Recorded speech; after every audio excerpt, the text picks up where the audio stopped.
2023년 10월 22일 언약교회 주일 오전 예배 시간입니다. 우리는 예수 믿는 사람을 일컬어서 그리스도인이라고 합니다. 그리스도인을 한자적 발음으로는 기독교인이라고 합니다. 왜 예수를 믿는 사람을 그리스도인이라고 하는 것인가에 대해 정확한 이해가 있어야 합니다. 이 문제는 예수 믿는 사람들의 정체성에 대한 문제이기 때문입니다. 또한 그리스도와 그리스도인의 정확한 이해가 없이는 사복음서를 이해하는 데 한계에 부딪히게 되기 때문입니다. 사복음서는 예수가 그리스도이심을 전하고 증명하는 하나님의 말씀이기 때문입니다. 그리스도인이라는 단어는 유대인의 관점과 이방인의 관점에서 약간의 차이가 있습니다. 왜냐하면 유대인들은 이미 예수께서 이 땅에 오시기 전부터 그리스도 곧 메시아를 기다려왔습니다. 그러나 저와 같은 이방인들은 그리스도에 대해 알지도 못하였고 유대인들처럼 그리스도를 기다려오지도 않았던 백성들입니다. 간략하게 정리하면 여호와님께서 성경 39권 창세기부터 말라기까지 39권을 통해서 이스라엘 백성들에게 보내주마 약속하신, 우리말로 하면 구원자죠. 히브리어로 하면은 메시아가 되고요. 헬라어로 하면 그리스도다 이렇게 지칭해 주는 것이죠. 유대인들은 여호와님께서 보내주마 약속하신 그리스도께서 이 땅에 오시게 되면 누구든지, 다시 말하면 유대인이든 이방인이든 그리스도를 믿음의 주로 영접하게 되면 차별이 없는 하나님의 자녀가 된다는 것을 그들은 알고 있었습니다. 요한복음 1장 10절에서 13절에 보면 그가 세상에 계셨으며 세상은 그로 말미암아 지은 바 되었으되 세상이 그를 알지 못하였고 자기 땅에 오매 자기 백성이 영접하지 아니하였으나 영접하는 자 곧 그 이름을 믿는 자들에게는 하나님의 자녀가 되는 권세를 주셨으니 이렇게 말씀하고 있습니다. 그래서 유대인에서 예수를 그리스도로 믿던, 유대인이 그리스도를 믿는 그 예수를 이방인에서 믿음의 주, 섬김의 주, 참주, 참신, 참을 믿게 되면 유대인에서 예수 믿는 것과 차별이 없는 동일한 하나님의 권세를 주겠다고 말씀해 주셨고, 13절에 이 영접하는 것은 혈통으로나 육종으로나 사람의 뜻으로 나지 않냐고 오직 하나님께서 난 자, 이것을 갖다 바로 성령으로 아니하고는 예수를 주라 신할 수 없다. 이것이 바로 은혜다. 이렇게 우리가 표현할 수 있습니다. 이미 여호와를 유일한 하나님으로 믿는 유대인이든 아직 유일하신 하나님이신 여호와를 알지 못하여 우상을 섬기고 있는 이방인이든 여호와 하나님께서 보내주마 약속한 그리스도를 믿음의 주로 영접하게 되면 하나님의 권세를 얻어 천국 백성이 되는 것입니다. 오늘은 사도행전 9장 19절로 22절을 본문으로 해서 예수는 그리스도이시다 라는 제목으로 말씀을 나누고자 합니다. 오늘 본문 사도행전 9장 19절에서 22절 한번 보겠습니다. 음식을 먹음에 강건하여지니라. 사울이 다메섹에 있는 제자들과 함께 며칠 있을새 즉시로 각 회당에서 예수가 하나님의 아들이심을 전파하니 듣는 사람이 다 놀라 말하되 이 사람이 예루살렘에서 이 이름을 부르는 사람을 멸하려던 자가 아니냐. 여기 온 것도 그들을 결박하여 대제사장들에게 끌어가고자 함이 아니냐 하더라. 사울은 힘을 더 얻어 예수를 그리스도라 증언하여 다메섹에 사는 유대인들을 당혹하게 하니라.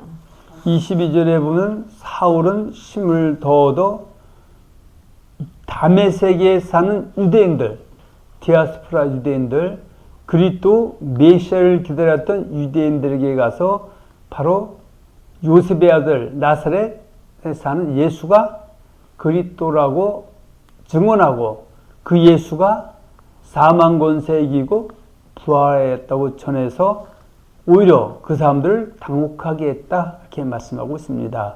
여기서 다메섹에 사는 유대인들, 당혹한 유대인들은 어떤 사람들입니까? 예수를 그래도 부인하는 그 유대인들이 사도 바울이 예수가 그리스도라고 증언하니까 당황했다 이렇게 말씀하고 있습니다. 성경 그러니까 성경하면 우리가 구약 성경을 얘기하죠. 창세부터 말라기를 있는 성경을 둘로 크게 나누면 모세율법과 선지자의 글 이렇게 얘기합니다. 성경에는 그리스도는 어떠한 모습으로 이 땅에 오실 것이라고 예언되어 있는지에 대해서 우리 한번 알아보기로 하겠습니다. 첫째로 그리스도는 어디서 태어날 것이라고 예언되어 있다? 유다의 작은 고을 베들레헴에서 출생할 것이라고 예언되어 있습니다. 그래서 지금부터 2000년 전에 유대의 분봉왕 헤롯이 그 동방박사를 불러다가 물어보죠. 그리스도가 어디에서 출생하게 된다고 성경에 예언된지를 물어보았던 것입니다. 자, 우리 마태복음 2장 1절 12절에 있는 말씀 한번 보겠습니다. 헤롯 왕 때에 예수께서 유대 베들레헴에서 나심에 동방으로부터 박사들이 예루살렘에 이르러 말하되 유대인의 왕으로 나신 이가 어디 계시냐 우리가 동방에서 그의 별을 보고 그에게 경배하러 왔노라 하니 헤롯 왕과 온 예루살렘이 듣고 소동한지라. 왕이 모든 대제사장과 백성의 서기관들을 모아 그리스도가 어디서 나겠느냐 물으니 이르되 유대 베들레헴이오니 이는 선지자로 이렇게 기록된 바 또 유대 땅 베들레헴아 너는 유대 고을 중에서 가장 작지 아니하도다. 내게서 한 다스리는 자가 나와서 내 백성 이스라엘의 목자가 되리라 하였음이니이다. 이에 헤롯이 가만히 박사들을 불러 별이 나타난 때를 자세히 묻고 베들레헴으로 보내며 이르되 가서 아기에 대하여 자세히 알아보고 찾거든 내게 구하여 나도 가서 그에게 경배하게 하라. 박사들이 왕의 말을 듣고 갈새 동방에서 보던 그 별이 문득 앞서 인도하여 가다가 아기 있는 곳 위에 머물러 서 있는지라. 그들이 별을 보고 매우 크게 기뻐하고 기뻐하더라. 집에 들어가 아기와 그의 어머니 마리아가 함께 있는 것을 보고 엎드려 아기께 경배하고 보배압을 열어 황금과 유황과 몰약을 예물로 드리니라. 그들은 꿈에 헤롯에게로 돌아가지 말라 지시하심을 받아 다른 길로 고국에 돌아가니라. 아멘. 이 사건의 배경은 그 헤롯 왕이 그 유대 그 베들레헴에서 동방 박사들이 예루살렘에 이제 오게 되니까 물어보죠. 유대인을 왕으로 나시니 여기서는 그리스도 메시아죠. 그러니까 그가 어디서 태어나냐고 물어봤을 때 그들이 미가서에 있는 말씀 인용해서 유대 베들레헴 작은 고을에서 태어날 것이라고 이야기를 하고 있죠. 그래서 이스라엘 백성들은 유대인들은 그리스도 메시아는 반드시 어디서 태어나겠다. 베들레헴에서 태어날 것이라고 알고 있고 그 베들레헴에서 태어날 그 그리스도를 항상 대망하고 있었던 것이죠.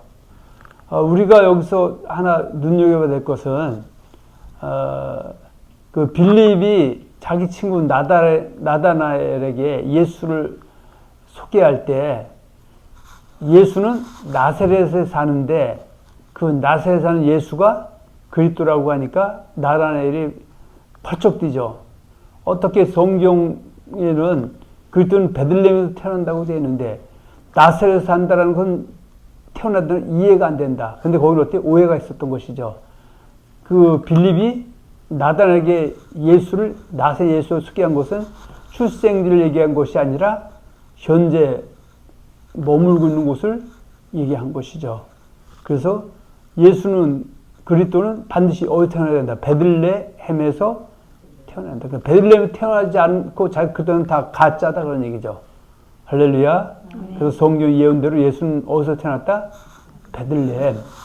헤롯이 그 인구 조사하기 위해서 호족을 다시 만들려고 했을 때 호족하러 가다가 아기를 베들레헴 마구간에서 출생했는데 그분이 바로 예수다. 그 얘기를 이제 말씀해 주고 있죠. 그래서 예수는 그리스도가 맞다는 것의 1차적인 증거다 그런 얘기죠. 둘째로는 그리스도는 아브라함과 다윗과 유다 지파를 통해 오실 것이라고 예언되고 있다. 그래서 유다 지파의 다윗의 손들은 더욱더 자기 지파 사람 중에서 그때 오실 것 주목하여 보았던 것이죠. 마태복음 1장에는 이스라엘의 족보가 기록되어 있는데 마태복음 1장 1절 한번 봅니다. 아브라함과 다윗의 자손 예수 그리스도의 계보라. 자, 이어서 아브라함이 이삭을 낳고 이삭은 야곱을 낳고 야곱은 유대와 그의 형제들을 낳고 유다는 다말에게서 베레스와 세라를 낳고 베레스는 헤스론을 낳고 헤스론은 람을 낳고 람은 아비나답을 낳고 아미나답은 나손을 낳고 나손은 살몬을 낳고 살몬은 라합에게서 보아스를 낳고 보아스는 롯에게서 오벳을 낳고 오벳은 이세를 낳고 이세는 다윗 왕을 낳으니라. 그러니까 처음 신약 성경 마태복음 1장을 읽을 때 사람들이 처음에 어떻게 아주 지루하죠. 이게 도대체 뭐 낳고 이게 도대체 무슨 뜻인가? 이 얘기는 뭘 얘기하고자 하는 거냐면요. 바로 예수의 족보를 얘기하면서 예수는 성경에 아브라함과 다윗과 유다 지파에서 온다고 예언되어 있는데, 자, 한번 봐라. 바로 예수는 아브라함의 혈통에서 다윗의 후손에서 또 유다의 후손에서 왔기 때문에 예수는 그리스도가 틀림 없다라는 것을 증언해 주기 위해서 마태복음 1장 1절에 아브라함과 다윗의 자손 예수 그리스도의 계보라 해서 그 족보를 기록해 놓은 것이다. 셋째로 그리스도는 암흑기가 이스라엘 땅에 도래할 때 태어나서 오실 것이라고 예언되어 있다. 이스라엘 백성들은 여호와 하나님께서 아브라함과 다윗과 유다 집을 통하여 보내주신 구원자이신 그리스도 메시아를 항상 대명하며 살아왔습니다. 이들은 이스라엘의 정치, 경제, 사회, 문화, 도덕, 윤리, 여호와의 종교가 타락돼서 암흑기가 도래할 때 그들은 항상 이구동성으로 그리스도를 기다렸던 것이죠. 그래서 이스라엘 역사 속에서 이스라엘이 하나님 잘 섬겨서 국가적으로나 민족적으로나 가정적으로나 개인적으로 흥할 때는 하나님을 위해 어떤 그 은혜를 감사하고 살아오다가 그들이 그 쇠할 때, 그럴 때는 어떻게 해요? 나라가 지금 존망의 의지에 빠지고 정치, 경제, 사회, 문화, 도덕, 윤리가 흔들릴 때는 지금이야말로 그리스도가 오실 것이 아닌가라고 생각들 하고 했는데, 가장 많은 사람들이 지금 예수 그리스도가 올 때라고 기다렸던 시기가 바로 이스라엘이 로마의 식민지로 있던 지금부터 2000년 전이죠. 그런데 지금부터 2000년 전에 이스라엘이 로마의 식민지로 최악의 상황에 닥쳤을 때 이스라엘 백성들은 이구동성으로 지금이야말로 그리스도 메시아가 오실 것이라고 생각하며 성경의 예언을 붙잡고 그리스도를 기다렸던 것이다. 그래서 마태복음 4장 12절로 16절에 보면 그리스도가 오실 때 상황을 잘 설명해 주고 있습니다. 자, 마태복음 4장 12절 이하 봅니다. 예수께서 요한이 잡혔음을 들으시고 갈릴리로 물러가셨다가 나사렛을 떠나 스불론과 납달리 지경 해변에 있는 가버나움에 가서 사시니 이는 선지자 이사야를 통하여 하신 말씀을 이루려 하심이라. 일러스되 스불론 땅과 납달리 땅과 요단강 저편 해변길과 이방의 갈릴리여, 흑암에 앉은 백성이 큰 빛을 보았고 사망의 땅과 그늘에 앉은 자들에게 빛이 빛이었도다 하였느니라. 흑암에 앉은 백성, 사망의 땅과 그늘에 앉은 자들은 이스라엘이 최악의 암흑기에 빠질 때 빛이 뭐예요? 그리스도가 오실 것이라는 것을 예언하는 말씀인데, 이 말씀의 원 출처는 이사야 9장 1절로 7절에 있는 말씀을 인용한 것이죠. 이사야 9장 1절 7절 봅니다. 전에 고통받던 자들에게는 흑암이 없으리로다. 옛적에는 여호와께서 스불론 땅과 납달리 땅이 멸시를 당하게 하셨더니 후에는 해변길과 요단 저쪽 이방의 갈릴리를 영화롭게 하셨느니라. 흑암에 행하던 백성이 큰 빛을 보고 사망의 그늘진 땅에 거주하던 자에게 빛이 비치도다. 주께서 이 나라를 창성하게 하심에 그 즐거움을 더하게 하셨으므로 추수하는 즐거움과 탈취물을 나눌 때의 즐거움같이 그들이 주 앞에서 즐거워하오니, 이는 그들이 무겁게 맨 멍에와 그들의 어깨의 채찍과 그 압제자의 막대기를 주께서 꺾으시되 미디안의 날과 같이 하였음이니이다. 어지러이 싸우는 군인들의 신과 피 묻은 겉옷이 불의 섬같이 살라지나니, 이는 한 아기가 우리에게 낳고 한 아들을 우리에게 주신 바 되었는데 그의 어깨에는 정사를 메었고 그의 이름은 기묘자라 모사라 전능하신 하나님이라.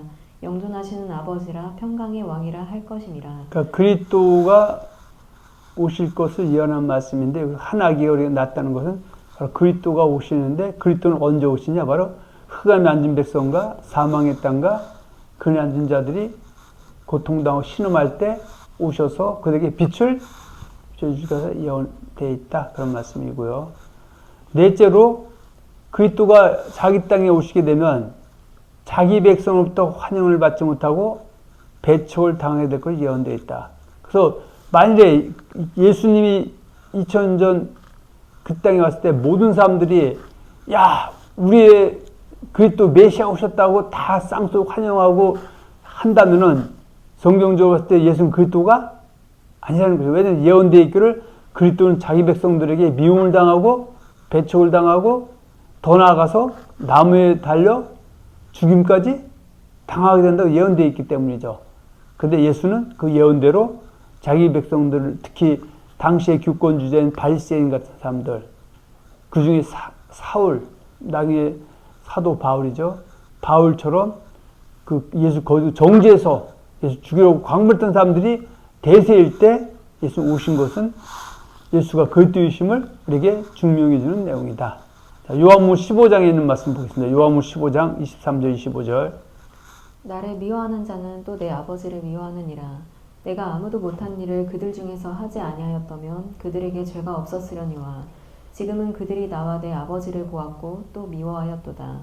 그러나 이는 그들의 율법에 기록된 바 그들의 이유 없이 나를 미워하였다 한 말을 응하게 하려 함이라. 그러니까 시편 35편 19절 69편 4절에 보면 그리스도가 오시게 되면 결국은 그 그리스도를 쌍수 들고 환영하는 것이 아니라 이유 없이 미워하고 거기 정지해서 그 오신 그리스도를 나무에 달아 죽이게 된다는 것에 대한 예언이죠. 자, 시편 35편 19절 봅니다. 부당하게 나의 원수된 자가 나로 말미암아 기뻐하지 못하게 하시며 까닭없이 나를 미워하는 자들이 서로 눈짓하지 못하게 하소서. 69편 4절. 까닭없이 나를 미워하는 자가 나의 머리털보다 많고 부당하게 나의 원수가 되어 나를 끊으려 하는 자가 강하였으니 내가 빼앗지 아니한 것도 물어주게 되었나이다. 그 그리스도가 오셨을 때 바로 예수님 오셨을 때 예수에게 대한 부당한 그 처분을 받고 미움을 당하고 한 것은 성의 예언을 응하게 이루게 하려 합니다라고 말씀하고 있죠. 다섯째로 그리스도는 자기 제자에게 배신을 당해서 은 30냥에 팔릴 것이라고 예언되어 있다. 사도행전에 있는 말씀을 한번 보겠습니다. 사도행전 1장 15절에서 26절 봅니다. 모인 무리의 수가 약 120명이나 되더라. 그때 베드로가 그 형제들 가운데 일어서서 이르되 형제들아 성령이 다윗의 입을 통하여 예수 잡는 자들의 길잡이가 된 유다를 가리켜 미리 말씀하신 성경이 응하였으니 마땅하도다. 이 사람은 본래 우리 수 가운데 참여하여 이 직무의 한 부분을 맡았던 자라. 이 사람이 불의의 삭수로 밭을 사고 후에 몸이 곤두박질하여 배가 터져 창자가 다 흘러나온지라.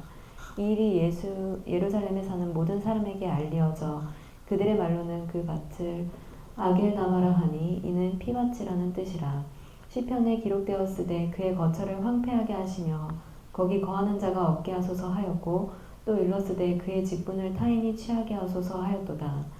이러므로 요한의 세례로부터 우리 가운데서 올려져 가신 날까지 주 예수께서 우리 가운데 출입하실 때에 항상 우리와 함께 다니던 사람 중에 하나를 세워 우리와 더불어 예수께서 부활하심을 증언할 사람이 되게 하여야 하리라 하거늘 그들이 두 사람을 내세우니 하나는 바사바라고도 하고 별명은 유스도라고도 하는 요셉이요 하나는 matthe아라. 그들이 기도하여 이르되 못사람의 마음을 아시는 주여 이 두 사람 중에 누가 주님께 택하신 바 되어 봉사와 및 사도의 직무를 대신할 자인지를 보이시옵소서. 유다는 이 직무를 버리고 제 곳으로 갔나이다 하고 제비뽑아 matthe아를 얻으니 그가 11사도의 수에 들어가니라. 자, 이 사건의 배경은 예수님이 이제 십자가에 못 박혀 죽으시고 장사한 지 사흘 만에 부활해서 40여일 동안 제자들과 함께 계시다가 감람산에서 하늘로 올심을 받고 나서 그들이 이제 이런 그 생각이 나오죠. 그 성경 예언대로 그리스도의 제자가 은 30냥에 팔아버림을 통해서 죽게 되니까 12사도 중에 한 석의 결혼이 생긴다. 그래서 그 결혼을 우리가 세워서 채워야 된다. 근데 그 기준이 뭐예요? 바로 세례 요한부터 여기 보면은 어떤 사람이 기준이냐면 사도의 기준은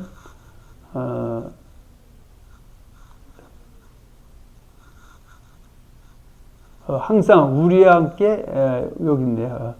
요한의 세례로부터 우리 가운데서 올려 가신 날까지 주 예수께서 우리 가운데 출입하실 때 우리와 항상 다니던 사람 중 하나를 세워 우리와 더불어 뭘 전한다? 예수께서 부활하심을 증언할 사람이 되어야 하리라. 그래서 예수의 부활을 아는 사람을 사도로 세웠다. 그것이 바로 마띠아다라고 이제 이렇게 설명하고 있죠. 자, 6번째로 그리스도는 나무에 달아 죽임을 당하게 될 것이 예언되어 있다. 자, 사도행전 5장 27절로 30절인데 30절 32절 봅니다. 너희가 나무에 달아 죽인 예수를 우리 조상의 하나님이 살리시고 이스라엘에게 회개함과 죄사함을 주시려고 그를 오른손으로 높이사 임금과 구주로 삼으셨느니라. 우리는 이 일의 증인이요 하나님이 자기에게 순종하는 사람들에게 주신 성령도 그러하니라 하더라. 그러니까 사도들이 말씀을 전할 때 특히 예루살렘에서 그 유대인들에게 예수 그리스도로 부인하는 유대인들에게 말씀을 전할 때 초대교회 당시에 가장 큰 화두는 뭐냐? 예수 너희가 나무에 달아 죽인 예수를 하나님이 어떻게 해요? 부활시켜 살리셨다는 것이죠. 부활됐다는 것이죠. 왜냐하면 유대인들은 알고 있죠.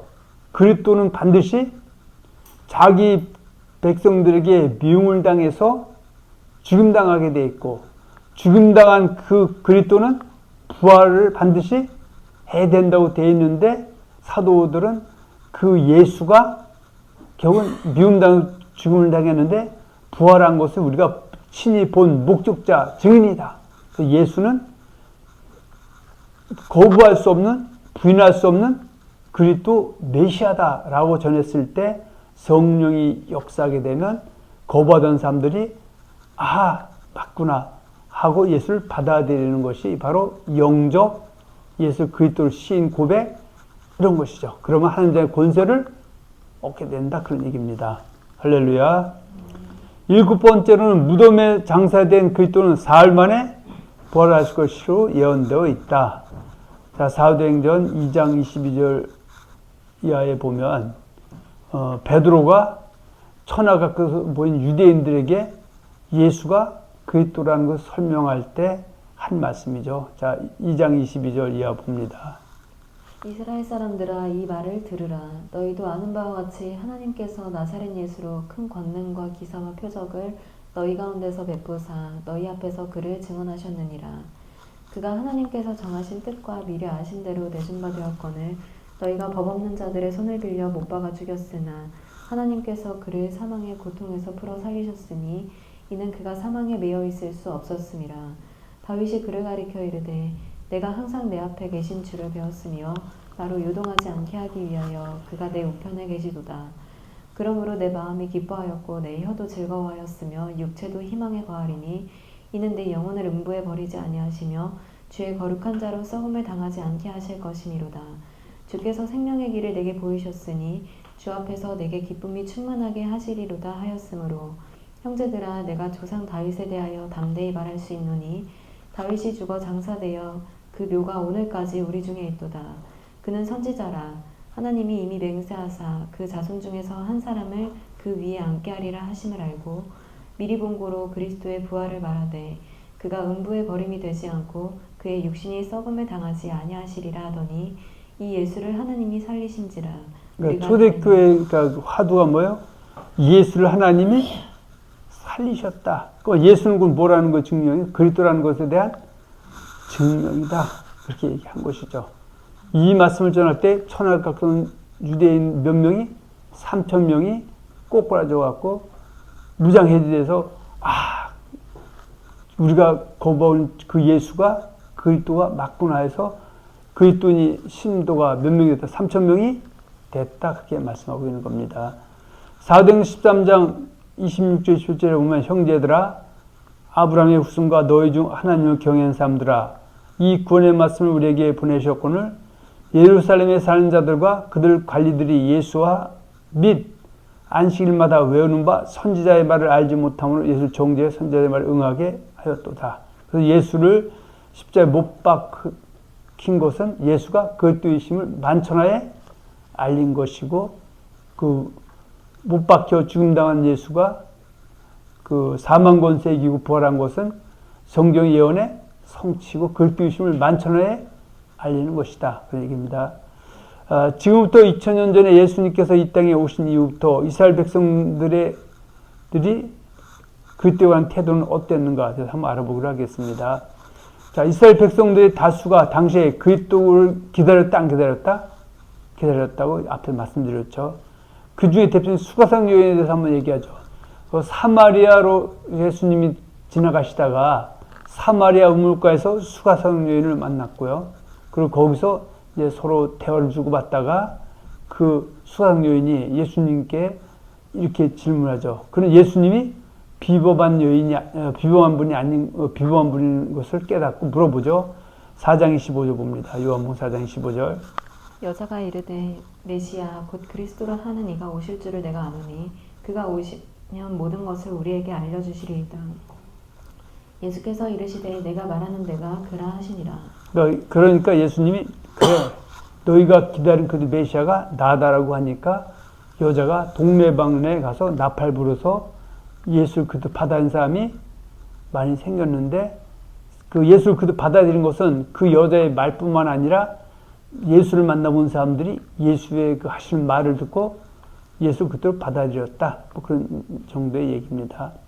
자, 세례 요한한테도 사람 물어보죠.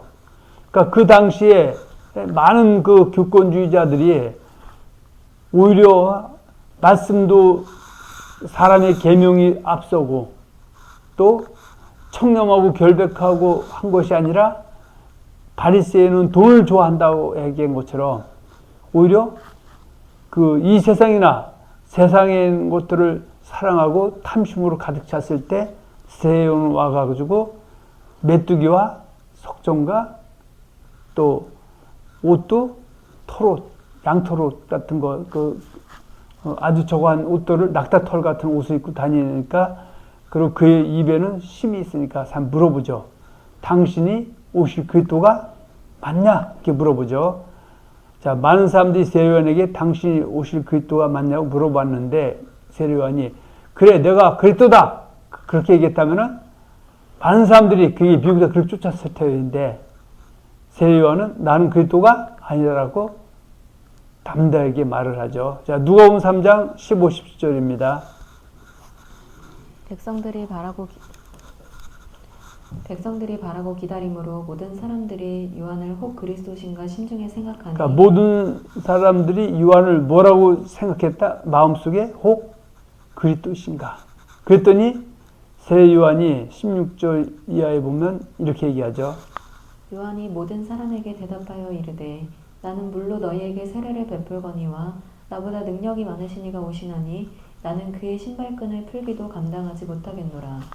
그는 성령과 불로 너희에게서 세례를 베푸실 것이요 손에 키를 들고 자기의 타작마당을 정하게 하사 알곡은 모아 곳간에 들이고 축정이는 꺼지지 않는 불에 태우시리라. 심판주로 오실 그리스도께서는 살리기도 하고 또 곳간에 들이는 그분인데, 나는 그리스도가 아니고 나는 그분의 신의 끈도 매기 감당하지 못한 사람이다. 그러면서 예수님에 대해서 설명을 하죠. 자, 요한복음 3장에는 어떻게 말씀하는지 봅니다. 3장 28절 30절. 내가 말한 바 나는 그리스도가 아니요 그의 앞에 보내심을 받은 자라고 한 것을 증언할 자는 너희니라. 신부를 취하는 자는 신랑이나 서서 신랑의 음성을 듣는 친구가 크게 기뻐하나니 나는 이러한 기쁨으로 충만하노라. 그는 흥하여야 하겠고 나는 쇠하여야 하리라 하니라. 아멘. 이것이 바로 세례 요한이 그 태도죠. 그런데 세례 요한이 그래도 믿음이 충만할 때는 예수님을 향해서 세상 죄를 짊어지고 가는 한 어린 양이다. 저분이 그리스도다. 이렇게 담대하게 얘기했는데 그가 헤로드에 의해서 고난을 당하게 되니까 오게 하셨을 때 자기 제자들을 예수님께 따로 보내서 물어보죠. 다시 한번 묻습니다. 당신이 오신 그리스도 맞냐고요. 그것이 마태복음 11장 2절에서 그 밑에 있으나 봅니다. 요한이 옥에서 그리스도께서 하신 일을 듣고 제자들을 보내어 예수께 여짜오되 오실 그이가 당신이오니이까 우리가 다른 일을 기다리오리. 그러니까 오실 그이 다른 이는 뭐예요? 당신이 그리스도 메시아가 맞냐 그 얘기죠.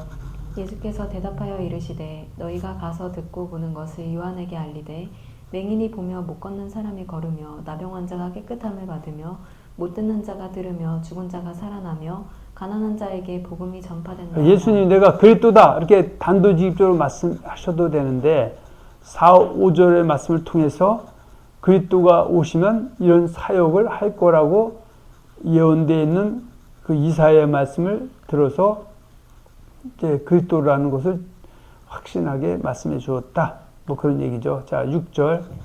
누구든지 나로 말미암아 실족하지 아니하는 자는 복이 있도다 하시니라. 그들이 떠나매 예수께서 무리에게 요한에 대하여 말씀하시되 너희가 무엇을 보려고 광야에 나갔더냐? 바람에 흔들리는 갈대냐? 그러면 너희가 무엇을 보려고 나갔더냐? 부드러운 옷 입은 사람이냐? 부드러운 옷을 입은 사람들은 왕궁에 있느니라. 그러면 너희가 어찌하여 나갔더냐? 선지자를 보기 위함이었더냐? 옳다, 내가 너희에게 이르노니 선지자보다 더 나은 자니라. 기록된 바 보라, 내가 내 사자를 내 앞에 보내었노니 그가 내 길을 내 앞에 준비하리라 하신 것이. 그러니까 이사야나 말라기에 보면 하나님이 그리스도 메시아를 예비한 선자를 보낸다고 약속했는데 바로 세례 요한이 내교를 예비한 선지자가 맞다. 그렇게 이제 말씀해 주시는 것이죠. 자, 13절.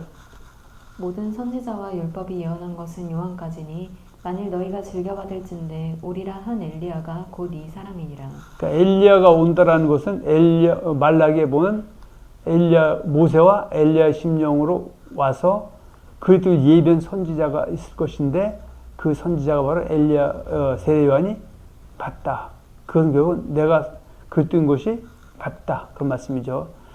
바리새인 율법교사 가말리엘의 증언 속에서 거짓 그리스도 드다와 갈리유다를 찾아볼 수 있다.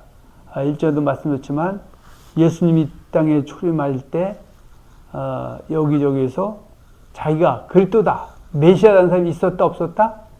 있었다는 것이죠. 심지어 세례 요한에게도 혹 저분이 그리스도가 아닌가 하고 물어봤을 때 세례 요한 나는 그리스도가 아니고 내 뒤에 오시는 분 바로 요셉의 아들 나사렛 예수가 그렇다고 한 것처럼 이렇게 얘기될 사람들이 우물우물하면서 자기가 그리스도인 척하고 사람들 몰고 다니니까 400명씩 모이고 막 그랬었죠. 근데 결국은 그 중에 대표적인 사람이 드다와 갈릴리 유다 같은 사람인데 그들이 죽었는데 죽으면 반드시 그리스도는 뭐가 일어나야 된다.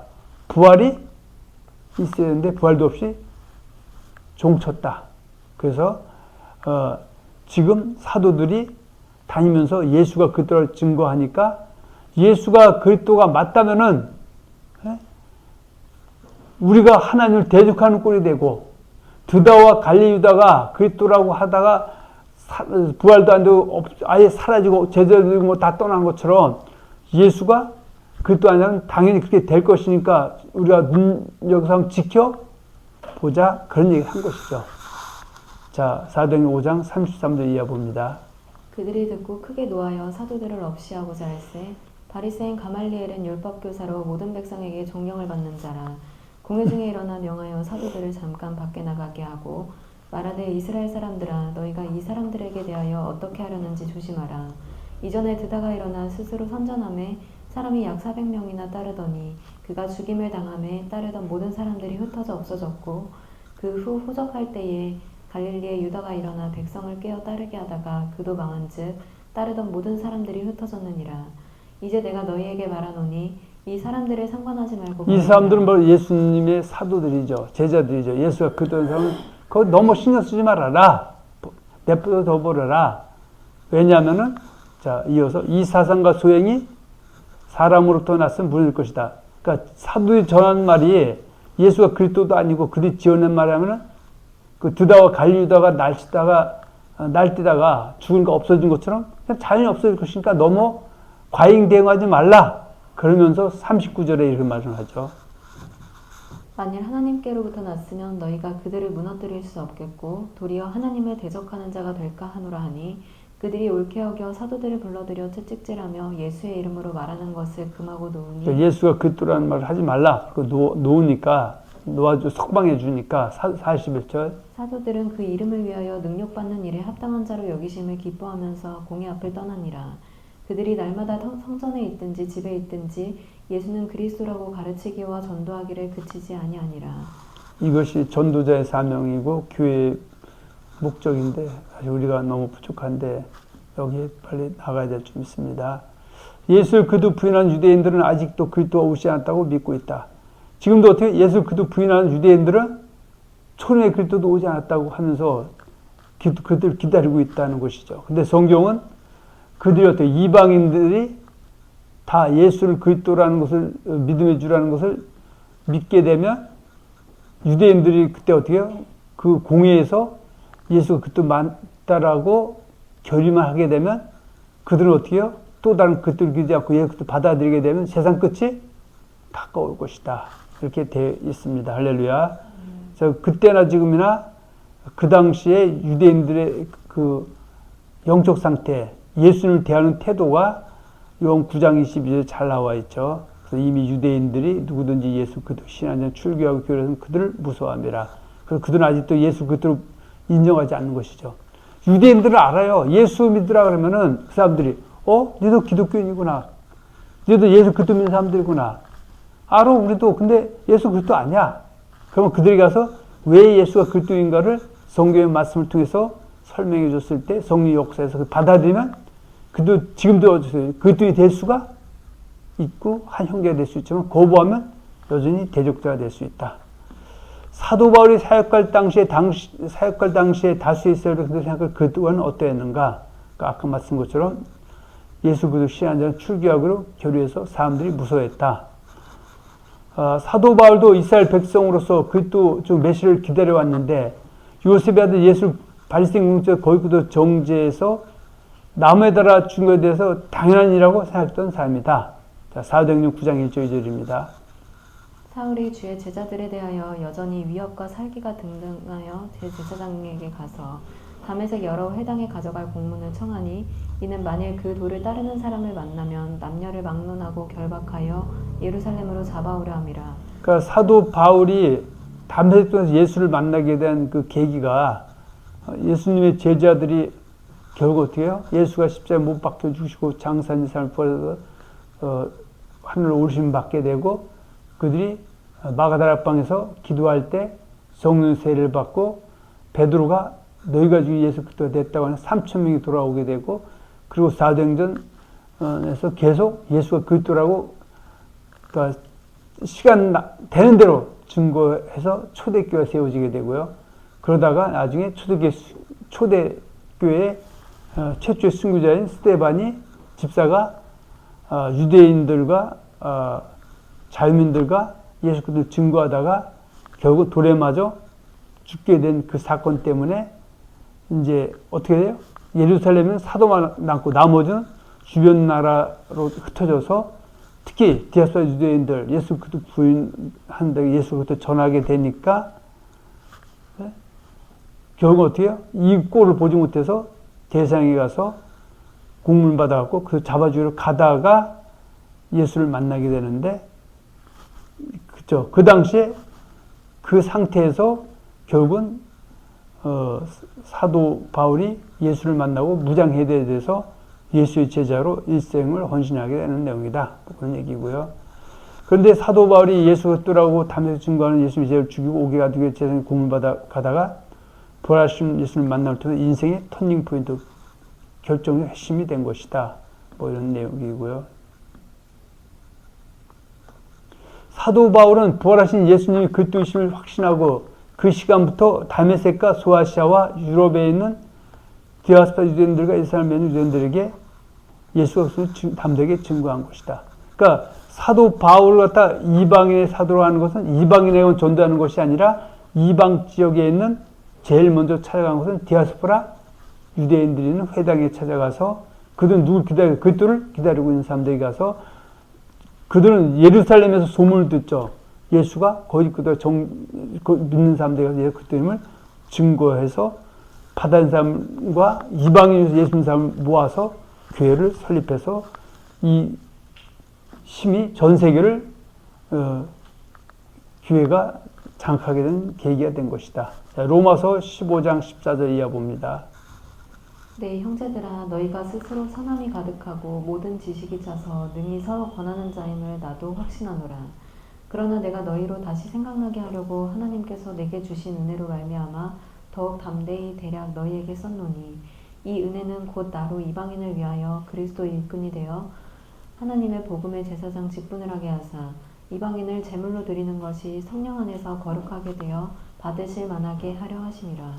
그러므로 내가 그리스도 예수 안에서 하나님의 일에 대하여 자랑하는 것이 있거니와 그리스도께서 이방인들을 순종하게 하기 위하여 나를 통하여 역사하신 것 외에는 내가 감히 말하지 아니하노라. 그 일은 말과 행위로 표적과 기사의 능력으로 성령의 능력으로 이루어졌으며 그리하여 내가 예루살렘으로부터 두루 행하여 일루리공까지 그리스도의 복음을 편만하게 전하였노라. 그러니까 예루살렘으로부터 두루 행하여 일루리공까지 그리스도의 복음을 편만하게 나는 전했다. 이렇게 말씀하고 있습니다. 할렐루야. 사도행 20장 24절 17절에 그래서 그것을 갖다 자기는 이렇게 표현하죠. 내가 달려갈 길과 주 예수께 받은 사명 그 하나의 은혜의 복음을 증언하는 일을 마치라면 나의 생명조차 조금도 귀한 것을 여기지 아니하노라. 보라 내가 여러분 중에 왕래한 하나님의 나라를 전파했으나 이제는 여러분이 다 내 얼굴을 다시 보지 못할 줄 아노라. 그러므로 오늘 여러분에게 증언하거냐 모든 사람의 피에 내가 깨끗하니 이는 내가 꺼리지 않고 하나님의 뜻을 다 여러분에게 전하였다. 이렇게 얘기하죠.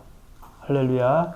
근데 성경에는 예수님의 재림이 다가오게 되면 초림 때처럼 큰 환란이 일어날 것이다. 그리고 거짓것들이 나타나서 거짓 선자들이 나타나서 자기가 그리스도라고 하는 이단들이 우후죽순이 일어날 것이다. 대한민국의 재림 그리스도가 100명도 넘어요. 그 대표적인 것이 신천지 이만희 같은 것들 또 더 나가서 하나님의 교회에 안상 중인 안상훈 같은 사람들이죠. 자, 마태복음 24장 23절 24절 봅니다. 그때 사람이 너희에게 말하되 보라 그리스도가 여기 있다 혹은 저기 있다 하여도 믿지 말라. 거짓 그리스도들과 거짓 선지자들이 일어나 큰 표적과 기사를 보여 할 수만 있으면 택하신 자들도 미혹하리라. 거짓 그리스도 거선자들은 누구를 미혹하냐면요. 안 믿는 생짜 성도들을 미혹하는 것이 아니라 택하신 자들. 예수 믿는 사람들 와갖고 거짓말로 미혹해서 결국은 지옥으로 끌고 간다. 이렇게 말씀하고 있습니다. 우리는 오늘 사도행전 9장 19절로 22절 본문을 해서 예수는 그리스도시라는 제목으로 말씀을 나눴습니다. 그리스도에 있는 저와 여러분들이 그리스도에 대한 정확한 지식이 없으면 맹신자가 될 수 있습니다. 그러므로 저와 여러분들은 그리스도, 저 믿음의 주로 나사렛에 사는 요셉과 예수를 믿는 사람들입니다. 이제까지 예수님의 은혜로 여기까지 달려왔습니다. 우리 육체 남은 때 더욱더 예수님을 믿음의 주, 그리스도 믿고 달려가서 또한 예수님 말씀 순종해서 하나님께 영광 돌리는 복된 성도들이 되시기를 예수님의 이름으로 축원하며 축복합니다. 아멘.